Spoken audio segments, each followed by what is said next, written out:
Hello, my name is Reza Bagheri, and I'm going to be overviewing the development process for my project Pose Fixer. So I've always had a slouch. In order to fix a slouch, you need to be constantly reminded that you're slouching so you can stand up or sit up straight and fix that bad habit. That's difficult, so instead I decided I'd create a little module or a board that would go on my back, detect when I'm slouching, and notify me so I could easily fix my slouch over time. I also wanted to be able to communicate with my phone, so my phone could track my slouch over time and calculate some trends and figure out, am I getting better at slouching, am I getting worse, what's going on. So in order to do this, you need a few major components. You need a flex sensor to detect the slouch, a power supply or a battery, a motor to actually vibrate and let you know that you're slouching, and a microcontroller. In order to do this, I'd first have to figure out the voltage level my system would run at, which would be mainly defined by my microcontroller.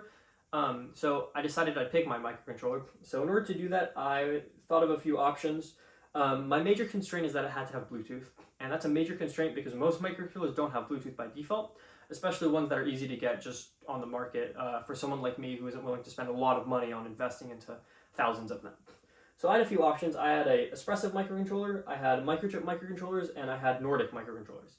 Espressif microcontrollers are great because there's a lot of open source software surrounding them, and they're very popular in the maker community.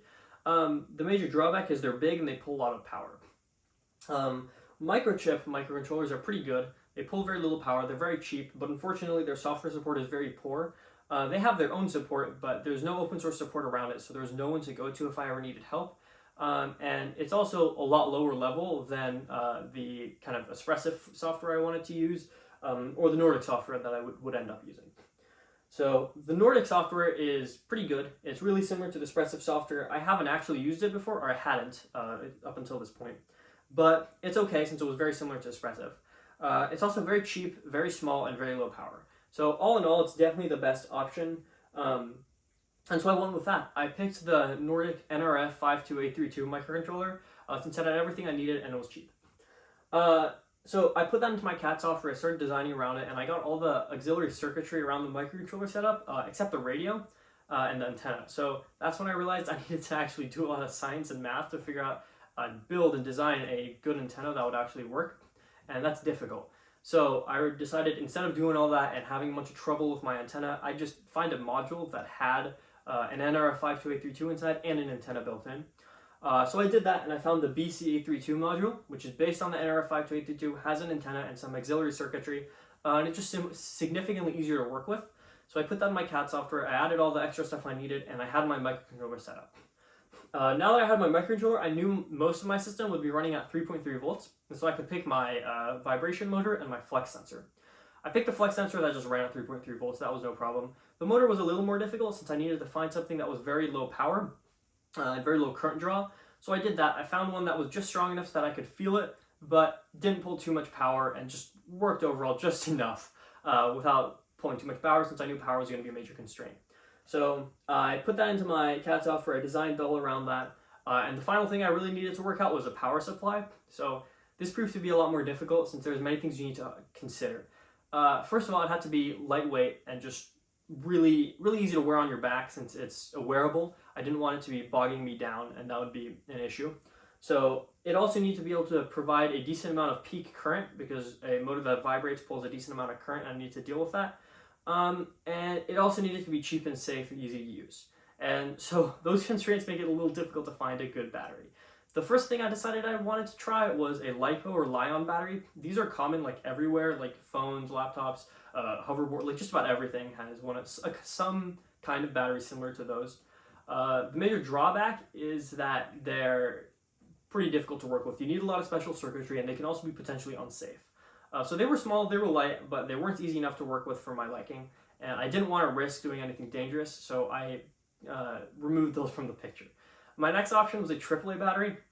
So these batteries have a decent amount of voltage. I would need a boost converter to be able to have them boost up to 3.3 volts so I could use them. But that wasn't a problem since that was very easy to do. They had more than enough current that even after boost, there would be enough current for the rest of my system to use. The major drawback was that they're relatively heavy, and I didn't really want to wear that on my back. I did some trials and it wasn't fun.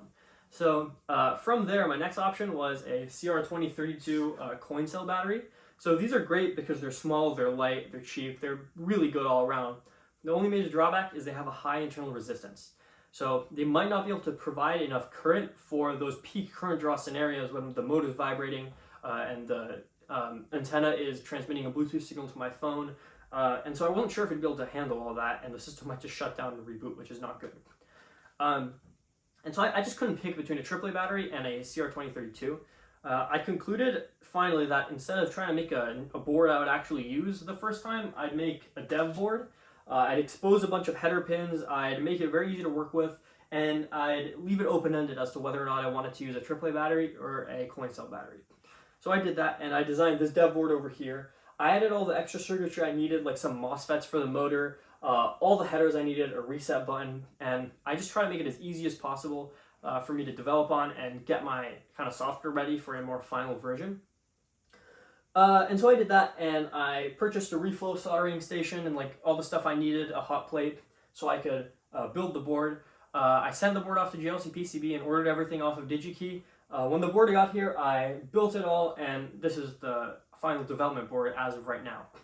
And so this was great. I finally had a board, I had a battery, I had everything I needed, and I had to test it. So in order to do this, I got it all set up, and in order to get some firmware on this, the software that I wanted, you need to use something called SWD, or Serial Wire Debug, which is how you can communicate with ARM microcontrollers, like this one. And so unfortunately, in order to do that, you need a JTAG programmer, which is really expensive, bulky, and I just did not want to deal with that. So I realized I could use my Raspberry Pi Zero with OpenOCD to just flash it through that directly. And it's not ideal, but it gets the job done. So I went through with that. I found the firmware I needed. I flashed my boards, and I was ready to go from there. I got everything wired up, and then I realized that I hadn't drawn out one pin I needed. So when putting all the headers on my board, I drew out almost every pin that I could kind of fit in my layout without making the board too big, except like a few on the bottom side of the module, because after doing research I realized, oh, those are just generic GPIO pins. I have already 6 or 7 of them exposed. I wouldn't need these extra specific ones. And that was mostly true, except for the fact that deep in the documentation of the firmware I wanted to use, there was a very specific pin that it needs to be able to use in order to be able to program the board and actually use it. So that was one of the pins I hadn't exposed, coincidentally, and that means the board is currently technically not usable. But I realized that I could kind of get around that by just modifying the firmware since it's open source. And so that's what I've been doing for a bit now. I've been trying to go in there, figure out what's going on, change the reset pin to something that I do have exposed, and then go from there. That's the current status of this project. I'm going to be kind of continuing to iterate from here, put everything together, test the batteries. I'm leaning towards a CR2032 as long as they can output enough peak current when the motor's vibrating. So we'll have to see if that works. And if that works, I'm going to move on from there and make a more final board that doesn't have every single header exposed, or almost every single header, just has everything exposed that it needs to, as small as possible, make an actual case for it, and finally make it so that I can actually wear it on day to day and fix my Slash.